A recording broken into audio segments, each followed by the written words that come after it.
नमस्कार साथियों, स्वागत है आप सभी का अंकित इंस्पायर्स इंडिया पर। मैं हूं अंकित अवस्थी। इन दिनों संसद के अंदर शीतकालीन सत्र चल रहा है और इस शीतकालीन सत्र में कांग्रेस और बीजेपी फिर से आमने सामने है, या कहिए तो सत्ता पक्ष और विपक्ष एक दूसरे के आमने सामने है। हर बार ही लगभग सदन की किसी ना किसी चर्चा में नेहरू जी का सवाल आ ही जाता है। इस बार भी नेहरू जी का सवाल आया, लेकिन इस बार का सवाल असल मायने में वोट चोरी के चलते आया। नेहरू जी देश के जो पहले प्रधानमंत्री 15 अगस्त 1947 से बनकर के 27 मई 1964 तक रहे थे, उन पर इस बार सत्ता पक्ष का आरोप है कि असली वोट चोर तो वो थे। अब ये असली वोट चोर की कहानी कैसे आती है, उस पर चर्चा करेंगे और चर्चा ये करेंगे कि कैसे पटेल साहब नेहरू जी के चलते पीएम नहीं बन पाए थे, जबकि पूरी कांग्रेस पटेल साहब को ही, वल्लभ भाई पटेल साहब को ही प्रधानमंत्री बनाना चाहती थी। ईवीएम हैक मैक्स प्रो के नाम से मशहूर हो रहा यह पोस्टर, जिसमें नेहरू जी को पहला वोट चोर कहा गया है, इसकी पूरी कहानी आज के सेशन में हम बताएंगे। साथ ही साथ आपको यह भी बताएंगे कि राहुल गांधी जी ने विपक्ष पर क्या, सत्ता पक्ष पर क्या आरोप लगाए और सत्ता पक्ष ने अपने जवाब के स्थान पर एक नया ही मसला खोल दिया है। सदन के अंदर शीतकालीन सत्र जो चल रहा है और उस सत्र के अंदर विपक्ष की तरफ से राहुल गांधी जी ने लीडर ऑफ अपोजिशन होने के नाते लोकसभा के अंदर एक प्रश्न उठाया, और वो प्रश्न था कि इस समय जो सत्तारूढ़ पार्टी है वो वोट चोरी कर रही है, और वोट चोरी के लिए उन्होंने 3 आधारभूत मुद्दे उठाए। जिन मुद्दों को यहां पर उन्होंने उठाया उनका भी मैं जिक्र आपको किए चलता हूं। जवाब में जब अमित शाह जी उठे तो उन्होंने क्या पॉइंट्स बताए, वहां से नेहरू जी और पटेल साहब का जिक्र निकल कर आया। आज के सेशन में मैं आपको बताऊंगा कि कैसे सारे मत पटेल साहब के पक्ष में होते हुए भी नेहरू प्रधानमंत्री कैसे बने। आइए शुरू करते हैं। तो मेरे प्यारे साथियों, जैसा कि आप सुर्खियों में देख रहे हैं, वोट चोरी की फैक्ट्री कहा जा रहा है। इस तरह से कहा जा रहा है कि सत्तारूढ़ दल ने अपनी तरफ से वोट चोरी की और राहुल गांधी जी इसके ऊपर पहले भी 1-2 बार बम गिरा चुके हैं। एक बार एटम बम गिराए, एक बार हाइड्रोजन बम गिराए, और अपनी तरफ से कई बार इस पर प्रेस कॉन्फ्रेंस कर चुके हैं कि कैसे एक पूरी संस्थागत तरीके से वोट चोरी करके सरकार चुनाव जीतने का प्रयास कर रही है, जिसके विरोध में सत्ता पक्ष के प्रदर्शन में, सत्ता पक्ष के विरोध में अपोजिशन के द्वारा संसद के बाहर प्रदर्शन भी किया गया। अभी फिलहाल के लिए जो वाकया है वो कुछ इस तरह से है कि यहां पर अपोजिशन की तरफ से राहुल गांधी जी बोल रहे थे और कहा कि बीजेपी ने वोट चोरी की। इस पर इनका जो तर्क था, वहां पर उन्होंने 3 बड़े मुद्दे उठाए। मुद्दा नंबर 1, असल में साथियों, इलेक्शन कमीशन जो पूरे देश के अंदर हो रहे लोकसभा चुनावों का लोकसभा और विधानसभा चुनावों का प्रबंधन कराते हैं, या फिर कहिए कि निर्वाचन आयोग की जो सबसे ऊंची बॉडी पर है, भारत का मुख्य चुनाव आयुक्त और उनके साथ अन्य 2 चुनाव आयुक्त होते हैं, उनकी ड्यूटीज को लेकर, उनके इलेक्शंस को लेकर के सारे कानून बने हुए हैं। हालांकि निर्वाचन आयोग एक संवैधानिक बॉडी है, लेकिन इलेक्शन कमीशन का निर्वाचन कैसे होगा या फिर उसका अपॉइंटमेंट कैसे होगा, उसका एक प्रोसीजर बना हुआ है। और इसके लिए चीफ इलेक्शन कमीशन एंड अन्य जो इलेक्शन कमीशन है, उनके लिए वर्ष 2023 में केंद्र सरकार द्वारा, जो सत्तारूढ़ वर्तमान एनडीए सरकार है, इनके द्वारा एक एक्ट पास किया गया। उसका नाम ही यही था, chief election commission and election commission election act. इस 2023 के अंदर, अपॉइंटमेंट एक्ट, इस 2023 के अंदर यह तय हुआ कि जो इलेक्शन कमीशन को अपॉइंट करने वाली कमेटी है, उसमें 3 लोग होंगे। कि किसे इलेक्शन कमिश्नर बनाया जाए, चीफ इलेक्शन कमिश्नर बनाया जाए, इसमें 3 लोग होंगे। उनमें से पहला देश का प्रधानमंत्री, दूसरा जो हमारे गृह मंत्री हैं अमित शाह जी, या फिर कोई भी केंद्रीय मंत्री इस तरह का व्यक्ति जिसे प्रधानमंत्री उचित समझे, और तीसरा लीडर ऑफ अपोजिशन। इससे पहले, यानी 2023 से पहले क्या हुआ करता था कि जब भी चीफ इलेक्शन कमीशन का अपॉइंटमेंट होता था तो 3 लोगों की बॉडी मिलकर के तय करती थी, प्रधानमंत्री, chief justice of India and leader of opposition. इससे यह होता था कि इलेक्शन कमीशन बनने में बड़ा ही फेयर मामला निकल कर आता था, क्योंकि सत्ता पक्ष का 1 वोट, विपक्ष का 1 वोट और बीच में न्यायाधीश महोदय का वोट, देश के न्यायाधीश का मत। अब न्यायाधीश का मत जिस तरफ चला गया, वही व्यक्ति इलेक्शन कमीशन बनकर के आएगा, चीफ इलेक्शन कमिश्नर बनकर आएगा। लेकिन हुआ क्या? हुआ ये कि 2023 में बीजेपी ने ये कानून बदल दिया। इससे हुआ ये कि जिसके पक्ष में वोट ज्यादा हैं, तो प्रधानमंत्री और अमित शाह जी निश्चित ही एक ही व्यक्ति को वोट देंगे, क्योंकि उन दोनों की पसंद एक होगी, एक ही सत्तारूढ़ दल से हैं। तो ऐसे में 2-1 का मतदान हो जाएगा। 2-1 का मतदान हो जाएगा तो राहुल गांधी जी का मत वहां पर कोई मायने नहीं रखेगा। इन्होंने सदन में अपनी इसी बात को उठाते हुए कहा कि मैं इलेक्शन कमिश्नर के अंदर अपॉइंटमेंट के अंदर हुए इस बदलाव से ही ये पता लगा सकता हूं कि ये एक पार्टी ने अपने पक्ष में किसी आदमी को अपॉइंट करने के लिए ये सब किया।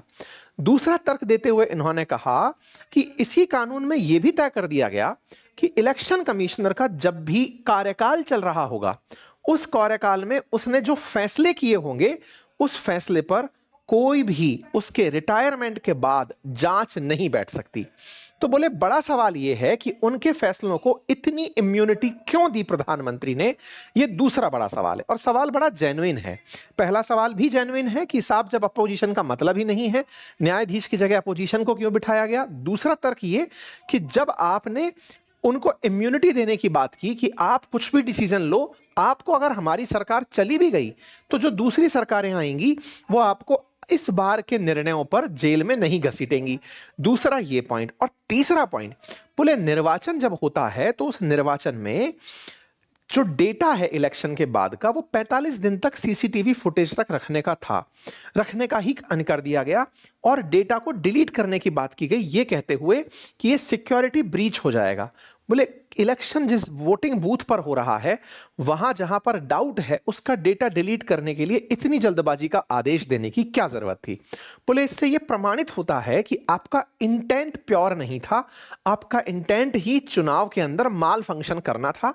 आप ऐसा इलेक्शन कमिश्नर बिठाना चाहते थे जो आपके बिठाया हुआ हो। दूसरा, आप इस तरह से काम करना चाहते थे ताकि अगर इलेक्शन कमीशन आपके पक्ष में कोई काम कर दे जो कि गलत भी है तो भी उसको कोई दिक्कत ना हो। और तीसरा, आपके पास प्रमाण ना रह जाए, इसलिए आपने डेटा डिलीट करने का निर्णय दे दिया। ये जब बात राहुल गांधी जी ने बोली, बड़ा कन्विंसिंगली बोली, लोगों तक ये बात पहुंची कि हां सत्ता पक्ष ने शायद ये निर्णय गलत लिया है। इसके बाद अमित शाह जी निकलते हैं और उन्होंने राहुल गांधी जी द्वारा उठाए गए मुद्दों पर अपना जवाब देते हुए फिर 3 प्रश्न उठा दिए। बोले राहुल गांधी जी, आप जिस वोट चोरी की बात कर रहे हैं जिसका कोई प्रमाण नहीं है, लेकिन हम आपको प्रामाणिक रूप से 3 वोट चोरी बताते हैं जो देश की सबसे बड़ी वोट चोरियों में से है। पहला, जवाहरलाल नेहरू जी के बारे में कहा कि नेहरू जी को प्रांतीय कांग्रेस की जो सभाएं थी उनमें से किसी भी सभा ने अपनी तरफ से प्रेसिडेंट बनने के लिए यानी कांग्रेस अध्यक्ष बनने के लिए वोट नहीं किया था। फिर भी देश का प्रधानमंत्री नेहरू जी बने, जबकि पटेल साहब के समर्थन में 15 में से 12 लोग थे। जबकि नेहरू जी के समर्थन में गांधी जी के कहने के बाद भी एक भी व्यक्ति नहीं था। इसका मतलब नेहरू जी अपनी जिद से और गांधी जी के आशीर्वाद से प्रधानमंत्री बने थे। चूंकि व्यक्ति जब पूरी तरह से बात करते हैं डेमोक्रेसी की, उनके पक्ष में वोट नहीं है, फिर भी प्रधानमंत्री बन जा रहे हैं, तो आप कम से कम वोट चोरी की बात ना करें। नंबर 1। नंबर दूसरा, इन्होंने उदाहरण देते हुए कहा कि जिस समय इंदिरा गांधी जी रायबरेली में हुए चुनाव में धांधली के चलते, सरकारी सिस्टम को इस्तेमाल करने के चलते इलाहाबाद हाईकोर्ट के द्वारा अयोग्य ठहरा दी गई, तो उन्होंने इमरजेंसी लगाई और इमरजेंसी में यह कानून पास कर दिया कि प्रधानमंत्री पर कोई भी मुकदमा नहीं चलेगा। बोले ये दूसरी वोट चोरी थी। तीसरी वोट चोरी कि सोनिया गांधी जी जब तक देश की नागरिक नहीं बनी थी, उससे पहले ही उनका नाम मतदाता सूची में जोड़ दिया गया, जो कि दर्शाता है कि फर्जी दस्तावेज तरीके से तैयार किए गए थे। बोले आप लोग तो कम से कम बात करिए ही मत। अमित शाह जी ने अपनी तरफ से ये 3 पॉइंट छोड़ दिए। खैर, राहुल गांधी जी द्वारा उठाए मुद्दे और अमित शाह जी द्वारा दोनों उठाए मुद्दे, दोनों पर ही चर्चा अनिवार्य है। लेकिन यहां पर एक नई डिबेट छिड़ गई और वो ये थी कि पटेल साहब जब कांग्रेस की ही पसंद नहीं थे, नेहरू जी जब कांग्रेस की ही पसंद नहीं थे, तो वो अल्टीमेटली प्रधानमंत्री बने कैसे। और सरदार वल्लभ भाई पटेल जो कि मैक्सिमम लोगों को पसंद थे, 80% लोगों को पसंद थे, वो प्रधानमंत्री क्यों नहीं बने। इस बात पर आज के सेशन को आगे बढ़ाते हैं। लेकिन यहां पर जब अमित शाह जी बोल रहे थे तो उनसे एक तथ्यात्मक त्रुटि हुई, जिसमें उन्होंने प्रांतीय जो सभा थी उनके 28 सदस्यों की बात बोली, जबकि 28 नहीं, संख्या 15 थी। 15 में से 12 लोग पटेल साहब के समर्थन में थे और 3 नहीं थे। यहां पर उन्होंने 28 और 2 का नंबर दिया। आगे बढ़ते हैं। इस बात को कांग्रेस ने उठाकर अपनी तरफ से क्लैरिटी दी कि ऐसा नहीं था। पटेल साहब को 12 मत थे 15 में से, ना कि 30 में से 28। वहीं दूसरी तरफ प्रधानमंत्री बनना ये गांधी जी ने तय किया था नेहरू जी का, ना कि पटेल साहब के हारने या जीतने के कारण नेहरू जी का प्रधानमंत्री बनना तय हुआ था। तो इन सब बातों पर कांग्रेस की तरफ से भी जवाब थे। लेकिन अब एक एक करके उस मसले को समझ लेते हैं कि ये क्या कहानी थी कांग्रेस की, इसे समझते हैं। देखिए, जैसा कि आप सभी जानते हैं कि हमारे देश में अंग्रेजों का एक लंबे समय तक शासन रहा। अंग्रेजों को देश से भगाने के लिए या फिर कहिए कि स्वतंत्रता संग्राम का नेतृत्व करने के लिए एक राजनीतिक दल बना जिसका नाम इंडियन कांग्रेस था। ये जो कांग्रेस थी, इस कांग्रेस में हमेशा से ही बहुत ही देश के प्रबुद्ध लोग, गणमान्य लोग जुड़ते रहे। यानी कि ये कहिए कि देश के अंदर अंग्रेजों का विरोध करने के लिए जो सबसे एलीट पार्टी थी वो कांग्रेस ही थी, जिसका राष्ट्रीय स्तर पर व्यापक स्वीकार्यता थी। देश के जितने बड़े राजनेता होते थे वो कांग्रेस से ही कनेक्टेड होते थे और इस कांग्रेस के अंदर अध्यक्ष बनाया जाता था पूरे लोकतांत्रिक तरीके से। वो अध्यक्ष तय करता था कि किस तरह की नीतियां होंगी, किस तरह से कांग्रेस आगे बढ़ेगा, किन मुद्दों को अंग्रेजों के सामने उठाया जाएगा, इलेक्शन में कैसे पार्टिसिपेट करेंगे। तो एक तरह से कहिए अंग्रेज सत्ता पक्ष हुआ करता था और कांग्रेस विपक्ष की भूमिका में, कि अंग्रेजों को देश से ही भगाना है, पार्टी से नहीं कि देश से ही भगाना है, तो वो विपक्ष की राजनीति करता था। आसान रूप से ऐसे समझिए, बल्कि वास्तविकता में वो राष्ट्रीय आंदोलन का नेतृत्व कर रहा था। कांग्रेस जब राष्ट्रीय नेतृत्व का आंदोलन कर रही थी, उस समय अंग्रेजों को आईना दिखाने के लिए लोकतांत्रिक तरीकों का खुद भी पालन करती थी। लोकतांत्रिक तरीकों का पालन से मतलब कि किसी भी अध्यक्ष को अगर बनाना है तो उसके लिए प्रॉपर निर्वाचन होगा। प्रांतीय जितनी भी कांग्रेस कमेटी हैं उनके अध्यक्षों के द्वारा या प्रांतीय कांग्रेस कमेटियों के द्वारा बताया जाएगा कि हम इन कांग्रेस की वर्किंग कमेटी के मेंबर्स में से इस व्यक्ति को पूरी कांग्रेस का अध्यक्ष देखना चाहते हैं। जिस समय की यह बात बताई जा रही है, उस समय कांग्रेस की 15 प्रांतीय कमेटियों ने अपनी तरफ से मत देकर के 3 लोगों के बारे में कांग्रेस का अध्यक्ष बनना तय किया था। 3 उम्मीदवार में जवाहरलाल नेहरू, वल्लभ भाई पटेल और उस समय की कांग्रेस के महासचिव जेबी कृपलानी का नाम शामिल था। अब ये कौन से दौर की बात हो रही है, अब मैं आपको वहां ले चलता हूं। असल में कांग्रेस के अध्यक्ष का निर्वाचन और देश की आजादी की क्या समीकरण है, अब मैं आपको थोड़ा सा पहले वो बता देता हूं और फिर मैं आपको अध्यक्ष के निर्वाचन तक लेकर चलूंगा, क्योंकि कांग्रेस ने यह तय किया हुआ था कि कांग्रेस का अध्यक्ष ही देश का प्रधानमंत्री बनेगा। अब आइए मैं थोड़ा सा आपको आगे इतिहास में लेकर चलता हूं। असल में साथियों, जब देश में अंग्रेजों का शासन था, सेकेंड वर्ल्ड वॉर आते आते अंग्रेज देश में अपनी पकड़ कमजोर किए जा रहे थे। देश में बहुत सारे राष्ट्रीय आंदोलन चल रहे थे जो अंग्रेजों को देश से भगाने के लिए थे। उनमें से राष्ट्रीय आंदोलन, जिनमें भारत छोड़ो आंदोलन बहुत प्रमुखता से हुआ सविनय अवज्ञा आंदोलन के बाद, जिसमें अंग्रेजों का जाना लगभग तय हो गया था कि ये लोग जाएंगे। और सेकेंड वर्ल्ड वॉर में भले ही अंग्रेज जीत गए हों, लेकिन वो जीत कर भी हार गए थे, क्योंकि जीतने के बावजूद जो सुपर पावर बनकर निकला वो अमेरिका था, जबकि विजेताओं में शामिल ब्रिटेन का और फ्रांस का नाम था। खैर, अंग्रेज 1945 में जब वर्ल्ड वार जीत कर भारत लौटे, लेकिन उनकी हालत आर्थिक रूप से और उनका जो नेतृत्व था वो बहुत कमजोर हो चुका था। अमेरिका के कर्ज में वो दब चुके थे जीतते जीतते। उस समय पर भारतीय राष्ट्रीय कांग्रेस ने अंग्रेजों से आजादी की मांग को और पुरजोर तरीके से उठाया। अंग्रेज भारत को 15 अगस्त 1947 को आजाद करने के लिए तैयार हुए, लेकिन इससे पहले ही, आजादी के पहले ही, आजाद होने के बाद जो नया भारत होगा, उस भारत को कैसे चलाया जाएगा, इसके लिए अंतरिम सरकार का निर्वाचन होना था। अंतरिम सरकार में कौन होंगे, इसको लेकर के कांग्रेस ही उम्मीदवार थी, क्योंकि कांग्रेस उस समय पर राष्ट्रीय आंदोलन का नेतृत्व कर रही थी। चूंकि सेकेंड वर्ल्ड वॉर चल रहा था और सविनय अवज्ञा आंदोलन के बाद कांग्रेस में काफी अंग्रेजों में और कांग्रेस में काफी बिगड़ चुकी थी, इसलिए पिछले 6 साल से कांग्रेस में चुनाव ही नहीं हुए थे और मौलाना अबुल कलाम आजाद कांग्रेस के अध्यक्ष बने हुए थे। 1946 में, अप्रैल 1946 में अंग्रेजों ने कांग्रेस के नेतृत्व में अंतरिम सरकार बनाने का निर्णय लिया। अंतरिम सरकार समझिए जैसे आज बांग्लादेश के अंदर अंतरिम सरकार की बात कही जाती है कि वो अंतरिम सरकार चला रहे हैं, इलेक्शन जब होंगे तब देखे जाएंगे। यानी कि इलेक्शन से पहले वाली सरकार जो इलेक्शन में क्या करेगी ये तय कर रही है।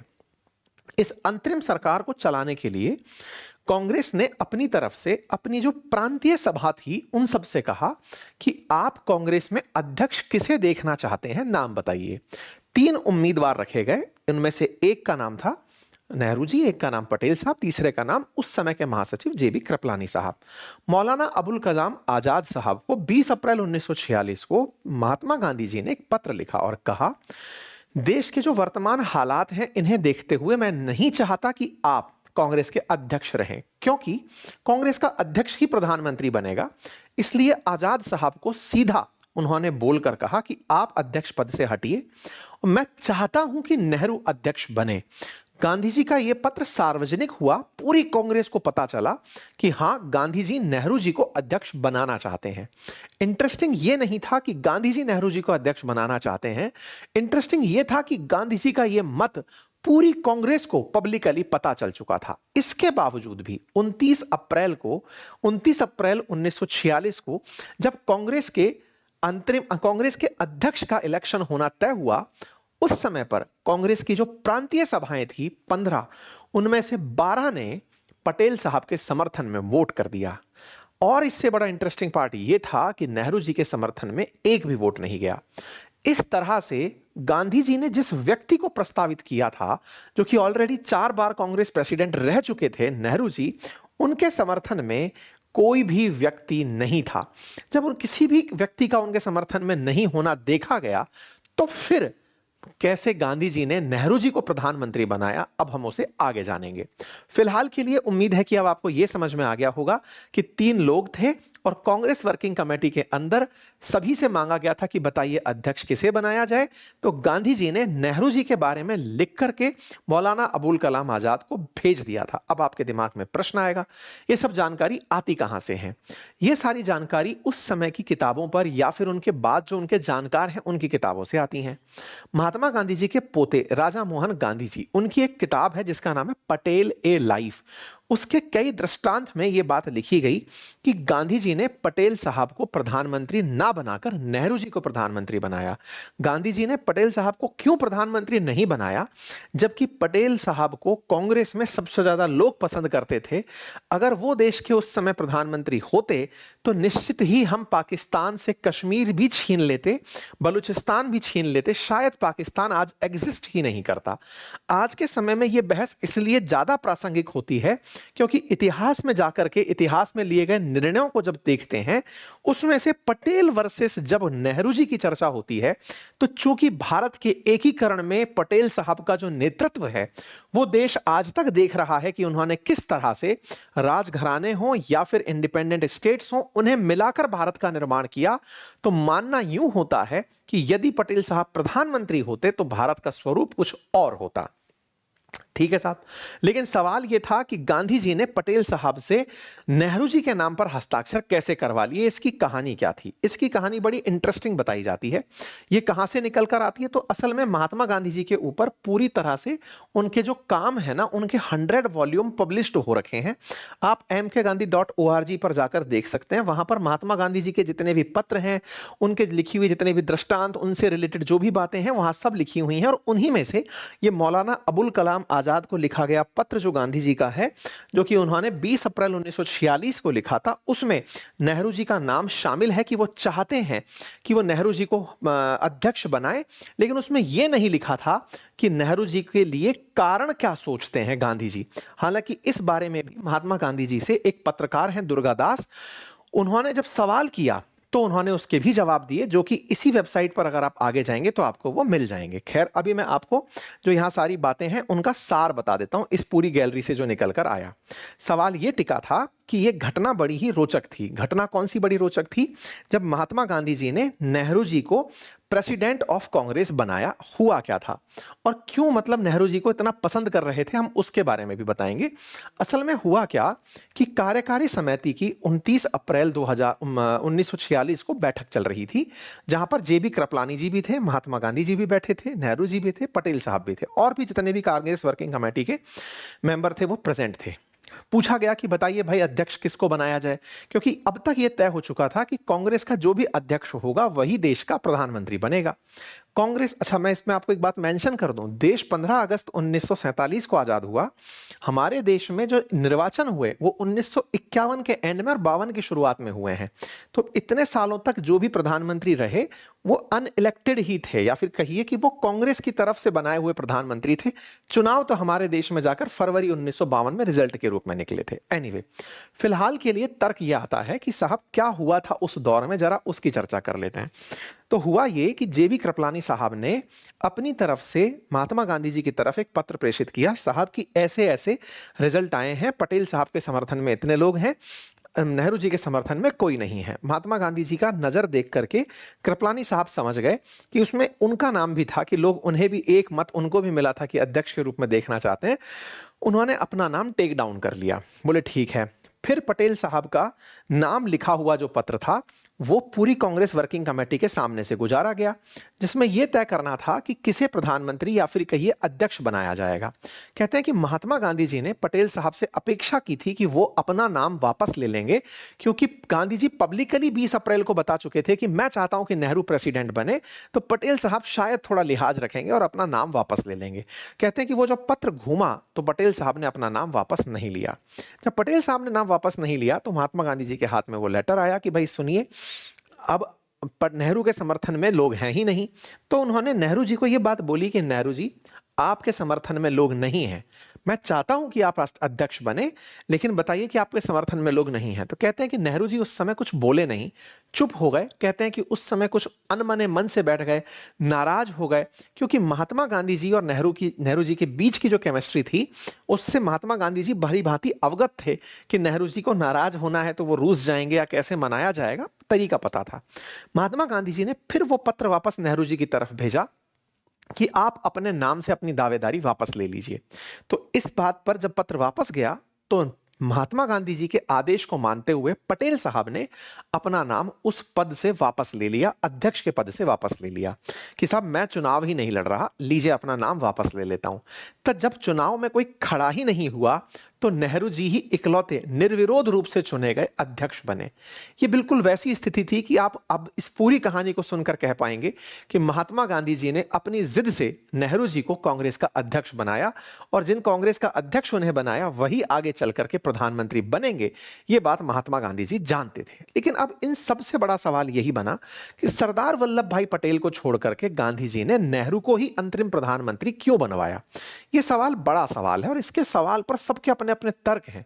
लेकिन उस समय कांग्रेस में किसी की यह हिम्मत नहीं थी कि वो महात्मा गांधी जी से यह सवाल कर ले। आप में से कुछ लोग कहेंगे कि यह कैसे हो सकता है, महात्मा गांधी जी से कोई सवाल क्यों नहीं कर पा रहा था? क्योंकि उस समय के राष्ट्रीय आंदोलन गांधी जी के पीछे लड़े जाते थे, होते थे। गांधी जी तय करते थे सविनय अवज्ञा आंदोलन होगा, भारत छोड़ो आंदोलन होगा, ये सारी चीजें गांधी जी तय करते थे। तो जनता में कांग्रेस से ज्यादा महात्मा गांधी जी की पहचान थी, और महात्मा गांधी जी अगर पलट जाएं तो कांग्रेस पलट जाए, वो वाली हाल थी। तभी तो कांग्रेस के किसी भी पद पर महात्मा गांधी जी ना होते हुए भी पूरी कांग्रेस चलाते थे, और शायद बाद की कांग्रेस ने भी यही सीखा। एनीवे, महात्मा गांधी जी नेहरू जी को क्यों पसंद करते थे, इस बात के लिए एक पत्रकार हैं दुर्गादास, जिन्होंने अपनी तरफ से जब कभी गांधी जी से यह सवाल पूछा तो उनसे पूछा कि साहब आप बताइए कि आपने ऐसा क्यों किया। तो उस पर गांधी जी का जवाब था, महात्मा गांधी जी ने अपनी तरफ से जवाब देते हुए कहा था कि असल मायने में हमारे देश में गांधी जी का कहना था कि देश जब आजाद होगा तो विदेश स्तर पर देश के किस व्यक्ति की पहचान ज्यादा है, यह बात बहुत मायने रखेगी। बोले वैश्विक मीडिया ने या तो मुझे जाना है या फिर नेहरू जी को जाना है। नेहरू जी चूंकि कैम्ब्रिज विश्वविद्यालय से पढ़े हुए थे, बहुत सारे अंग्रेज अधिकारी उनके मित्र थे, बहुत सारे अंग्रेजी अधिकारियों से उनकी बातचीत थी, और कहते हैं कि वो थोड़ा विलासिता पसंद थे, उन्हें अंग्रेजों का थॉट सिस्टम पता था, उनके साथ वक्त बिताना, उन्हें लग्जरी की समझ थी कि प्रोग्रेसिवली आगे कैसे सोचा जा सकता है, कैसे देश के अंदर अंग्रेजों से भी काम निकलवाए जा सकते हैं, ये थॉट पता थी। क्योंकि देश आजाद होने के बाद अंग्रेजों से काम बंद नहीं हो जाएंगे, इसीलिए महात्मा गांधी जी ने नेहरू को अपनी पसंद के रूप में चुना, जबकि पटेल साहब को वैश्विक रूप से कोई नहीं जानता था, ऐसा गांधी जी का मत था। इसीलिए पटेल साहब को उप प्रधानमंत्री बनाया गया और नेहरू जी को प्रधानमंत्री बनाया गया गांधी जी के द्वारा। गांधी जी ने यह कहते हुए कि अब एक गाड़ी के दो बैल हैं, एक मतलब बैलगाड़ी में दो बैल लग गए, इस तरीके से कि नेहरू जी विदेश मामले देख लेंगे और पटेल साहब देश के मंत्री मामले देख लेंगे। कहते हैं पटेल साहब 7-8 दिन तक थोड़े अनमने रहे, उसके बाद फिर वो भी वापस से खुश होकर के टीम के लिए, कांग्रेस के लिए काम करना शुरू कर दिए, और बाद में जो भारत का एकीकरण हुआ उसमें पटेल साहब का काम दिखता भी है। कुल मिलाकर गांधी जी की इच्छा से नेहरू जी प्रधानमंत्री बने। यह बात जो बीजेपी ने उठाई, यह सत्य भी है और ये उस समय के जितने भी इतिहासकार हैं वो इस बात को लिखते भी हैं। लेकिन जहां तक कांग्रेस का मत है, कांग्रेस का मत ये कि नेहरू जी खुद नहीं बने थे, महात्मा गांधी जी ने बनाया था। ये बताता है कि साहब नेहरू जी ने कोई वोट चोरी नहीं की थी, महात्मा गांधी जी से जाकर पूछो कि उन्होंने नेहरू जी को क्यों बनाया था। ये कांग्रेस का पक्ष है। ठीक है साहब, अब चलते हैं कांग्रेस के बीजेपी के द्वारा बाकी जो दो मुद्दे उठाए उन पर भी हल्की सी जानकारी प्राप्त कर लेते हैं। जानकारी ये कि अमित शाह जी ने कहा कि दूसरी वोट चोरी इंदिरा गांधी जी ने की थी। ये क्या कहानी है? तो 1971 के अंदर जब रायबरेली में लोकसभा चुनाव हुए थे, उस पर इलाहाबाद उच्च न्यायालय ने चुनाव के नियमों का उल्लंघन पाए जाने पर इनका चुनाव रद्द कर दिया था।